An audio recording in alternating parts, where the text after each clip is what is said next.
राधे कृष्ण आप सभी को।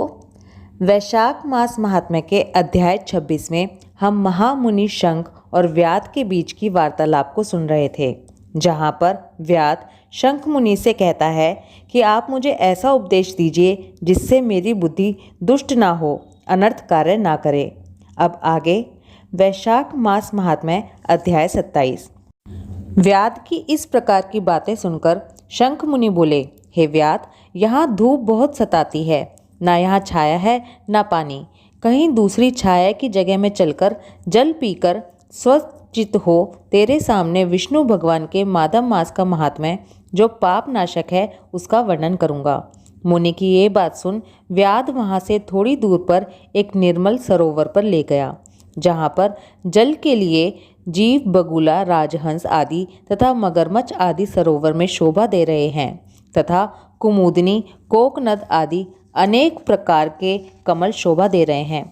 भोरे गुंजार कर रहे हैं, पक्षी कलरव कर रहे हैं। किनारे पर बांस के वृक्ष तथा बड़, कदम्ब, इमली तथा सुगंधित वृक्ष आदि चारों ओर सुशोभित हो रहे हैं।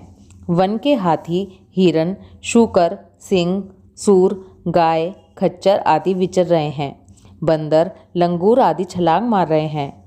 प्रचंड पवन के वेग से वृक्ष झुक रहे हैं। मुनि ने उस रमणीक सरोवर में जाकर स्नान किया और वस्त्र धारण कर नित्य कर्म पूजन आदि से निश्चिंत होकर फल खाए। फिर शंख मुनि सुखपूर्वक बैठ व्याध से पूछने लगे कि तुम कौन से धर्म को सुनने की इच्छा रखते हो। धर्म बहुत हैं और उनके करने की विधि भी अलग अलग है। इनमें से वैशाख धर्म थोड़ा है मगर अत्यंत फलदायक है। तेरे मन में जो पूछने की इच्छा है वह पूछ। तब शंख बोले, पूर्व जन्म में तुम वेदों के पारंगत विद्वान ब्राह्मण थे। शाकल्य नगर में तुम्हारा जन्म हुआ था। तुम्हारा गोत्र श्रीवत्स और नाम स्तंभ था। उस समय तुम बड़े तेजस्वी समझे जाते थे, किंतु आगे चलकर किसी वैश्या में तुम्हारी आसक्ति हो गई। उसके संग दोष से तुमने नित्य कर्मों को त्याग दिया और शूद्र की भांति घर आकर रहने लगे। यद्यपि तुम सदाचार शून्य, दुष्ट तथा धर्म के कर्मों के त्यागी थे, तो भी उस समय तुम्हारी ब्राह्मणी पत्नी कांतिमती ने वैश्य सहित तुम्हारी सेवा की। वह सदा तुम्हारा प्रिय करने में लगी रहती थी। वह तुम दोनों के पैर धोती, दोनों की आज्ञा का पालन करती और दोनों से नीचे आसन पर सोती थी। इस प्रकार वैश्य सहित पति की सेवा करती हुई उस दुखिनी ब्राह्मणी का इस भूतल पर बहुत समय व्यतीत हो गया। एक दिन उसके पति ने यानी कि तुमने मूली सहित उड़द खाया और तिल मिश्रित निष्पाप भक्षण किया।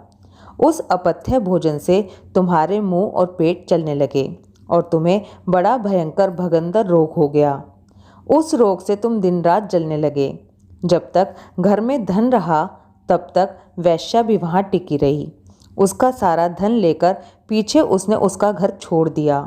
वैश्या तो क्रूर और निर्दयी होती ही हैं। उसे छोड़कर दूसरे के पास चली गई। तब वह ब्राह्मण रोग से व्याकुलचित हो रोता हुआ अपनी स्त्री से बोला, हे देवी, मैं वैश्या के प्रति आसक्त और अत्यंत निष्ठुर मनुष्य हूँ, मेरी रक्षा करो। हे सुंदरी, तुम परम पवित्र हो, मैंने तुम्हारा कुछ भी उपकार नहीं किया। कल्याणी, जो पापी एवं निंदित मनुष्य अपनी विनीत पत्नी का आदर नहीं करता वह 15 जन्मों तक नपुंसक होता है। हे महाभागे, दिन रात साधु पुरुष उसकी निंदा करते हैं। तुम साध्वी और पतिव्रता हो। मैं तुम्हारा अनादर करके पाप योनि में गिरूंगा। तुम्हारा अनादर करने से जो तुम्हारे मन में क्रोध हुआ होगा उससे मैं दग्ध हो चुका हूँ। इस प्रकार अनुताप युक्त वचन कहते हुए पति से वह पतिव्रता स्त्री हाथ जोड़कर बोली, हे प्राणनाथ, आप मेरे प्रति किए हुए व्यवहार को लेकर दुख ना माने, लज्जा का अनुभव ना करें। मेरा आपके ऊपर तनिक भी क्रोध नहीं है, जिससे आप अपने को दग्ध हुआ बतलाते हैं।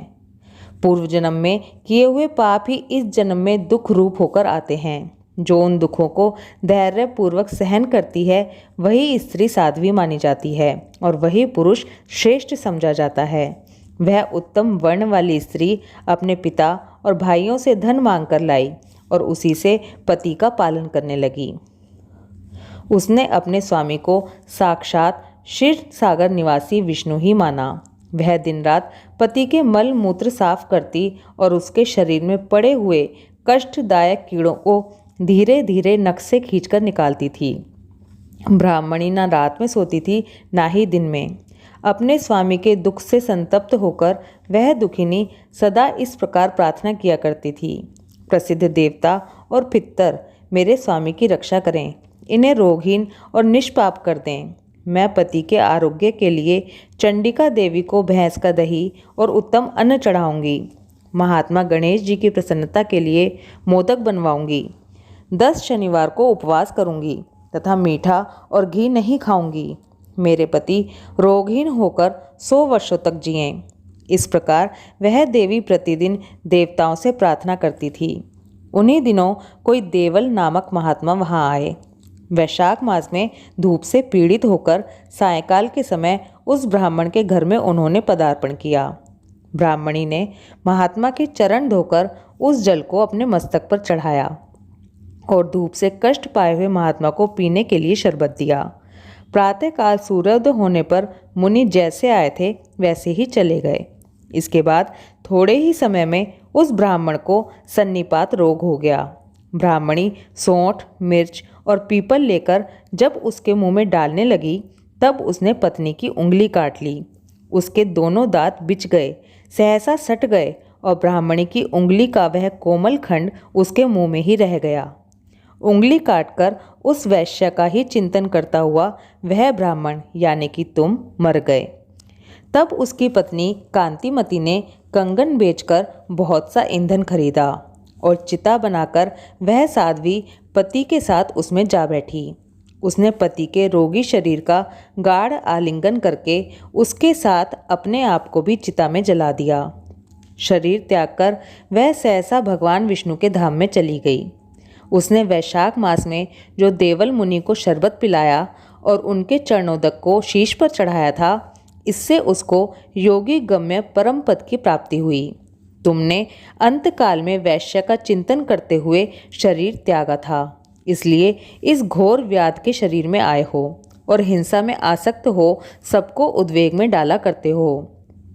तुमने वैशाख मास में मुनि को शरबत देने के लिए ब्राह्मणी को अनुमति दे दी थी।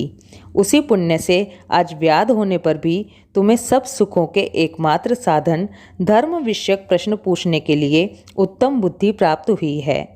तुमने जो सब पापों को हरने वाले मुनि के चरणोदक को सिर पर चढ़ाया था, उसी का यह फल है कि वन में तुम्हें मेरा संग मिला है। इस प्रकार तेरे पूर्व जन्म के किए हुए जो पाप और पुण्य कर्म मैंने दिव्य दृष्टि से देखे, वे सब तुझे बतलाए और जो कुछ तुझे गुप्त वार्ता पूछनी हो वह तू पूछ। तेरा मन शुद्ध हो गया है। हे महामते, तेरा कल्याण हो। वैशाख मास महात्म्य अध्याय 27 समाप्त। ओम माधवाय नमः। राधे कृष्णा।